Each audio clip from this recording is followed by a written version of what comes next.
Good morning, everyone. Welcome to another lesson on the interwar years, and we are continuing our discussion of the League of Nations.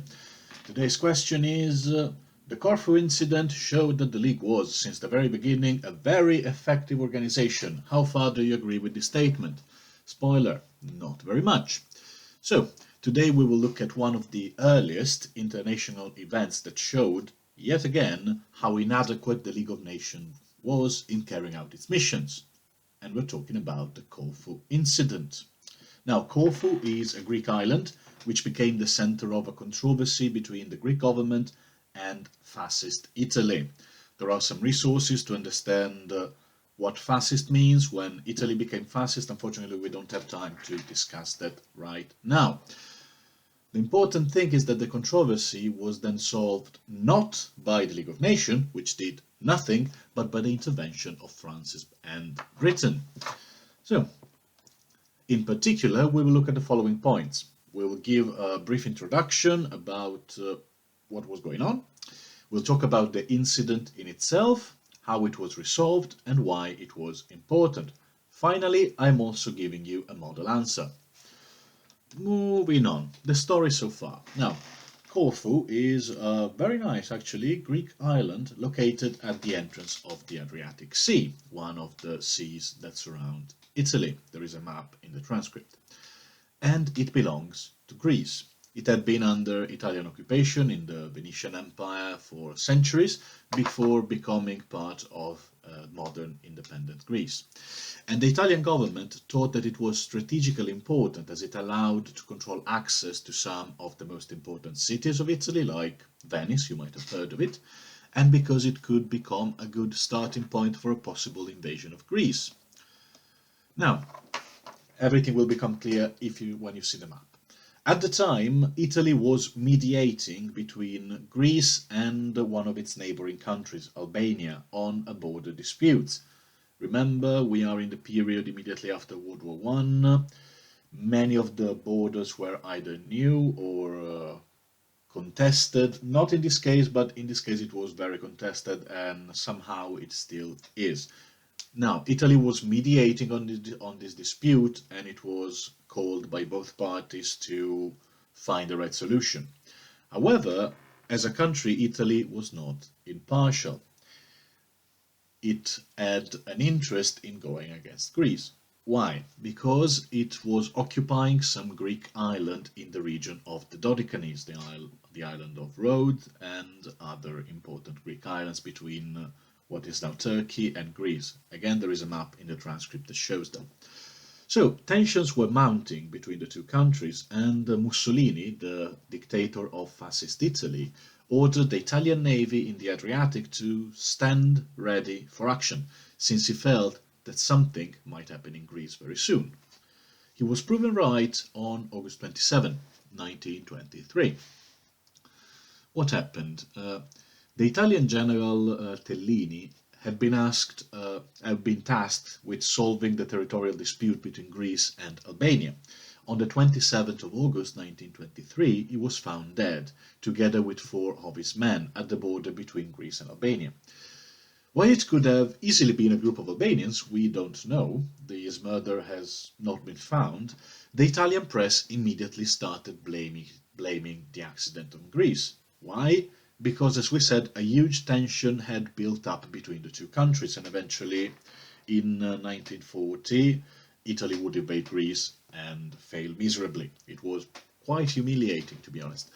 So, Mussolini blamed the Greeks and sent an ultimatum asking for an official apology, a full honor funeral for Tellini, and a payment of 50 million Italian lire, which was a huge sum. He also requested that Italian officials led the investigation of Tellini's murder. If his demands were not met, he said, he would bomb and occupy the island of Corfu.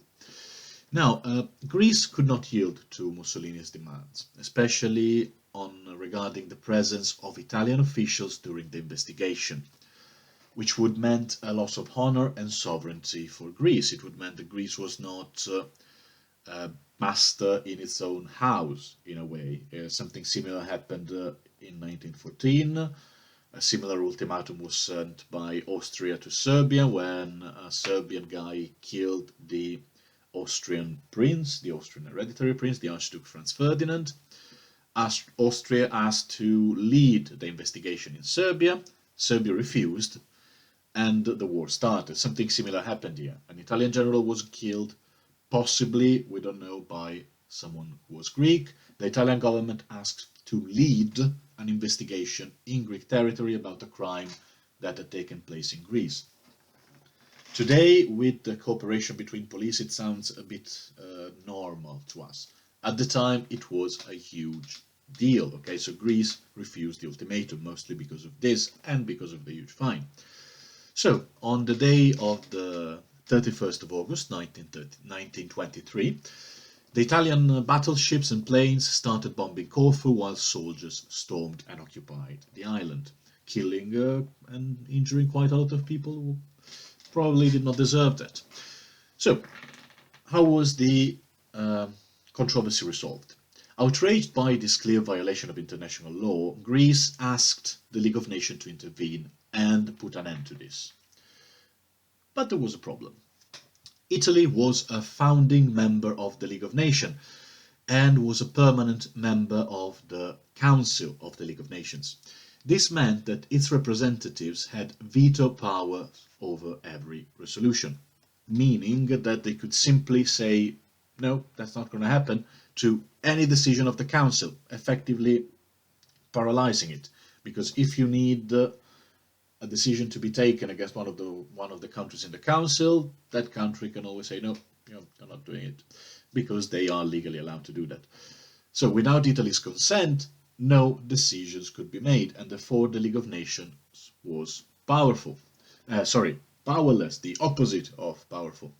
Furthermore, Mussolini even threatened to leave the League of Nations, rather than have it interfere with the questions.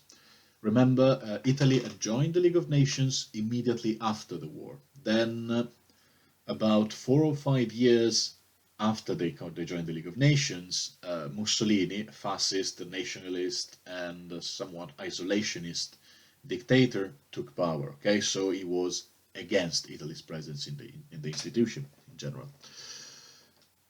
So what happened? The League could not allow Italy to leave the institution because Italy was a major power at the time, and therefore it was a necessary part of the balance that allowed Europe to remain in peace. They already did not have Germany, and they already did not have the Soviet Union, they did not have Russia. So it was necessary to keep as many big powers in the League of Nations as possible. And so what to do? What did they do? So Greece asked France and Britain to intervene, not as as members of the League, but as powerful countries that could convince the Italians to withdraw. This was an important point because it shows that the League was unable to do anything significant in concrete, and therefore that the single countries still had to take matters into their own hands. France and Britain mediated between the two countries and found a solution that appealed to both of them. Greece would pay the money, would honor General Tellini and the other victims with a state funeral. The investigation on the murder would be carried out by a neutral third party, led by a Japanese official. So it would be carried out, but not by Greece, not by Italy, but by a Japanese guy, which ensured a sort of neutrality. While, unfortunately, the murder of poor Tellini was never found, Italy had achieved all its strategic and political objectives. It had shown military power, it had bullied a smaller country into paying a huge sum of money, and demonstrated that they could do whatever they wanted in the Mediterranean, regardless of what the League of Nations said. But apart from that, the Corfu Incident, is significant for 3 reasons. First, it showed that the structure of the League was inadequate, and that no measures could be taken if one of the permanent members of the Council decided to go against international law. Italy had veto powers and used it to block any resolution. Second, it also showed that the League as an institution could do very little to achieve its official mission of solving international controversy. It was only the mediation of France and Britain, saying, okay, the League cannot do that, so we'll try to convince them, we'll try to make them reach an agreement. It was only French and British mediation that eventually led to a solution. 3. Even if Italy had accepted an intervention from the League, there was no guarantee that they would respect its decision. The League had no army and had no mean of enforcing compliance. They could do absolutely nothing to force any country to obey international law. They could just keep sending strongly worded letters asking them to stop doing the bad thing. Don't do the bad thing, or I'll write another letter in which I ask you not to do the bad things. So, those were the essential facts about the Corfu Incident.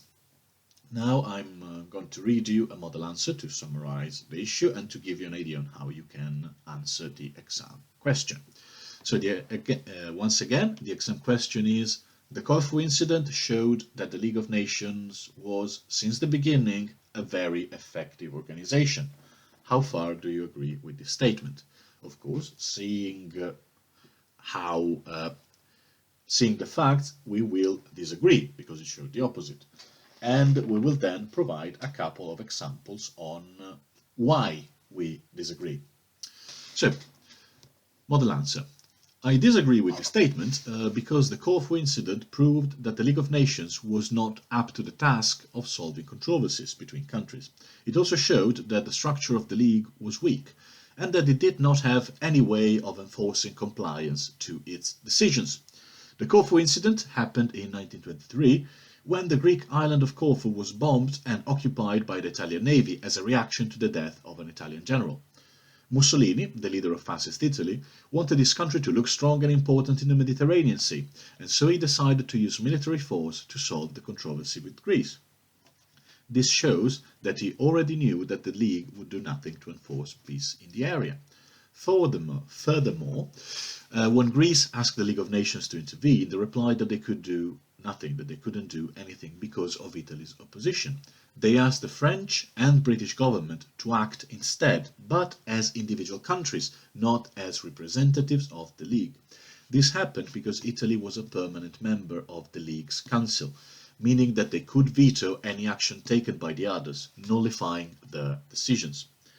This showed that the structure of the League of Nations could not stop a big country when it tried to bully a smaller one.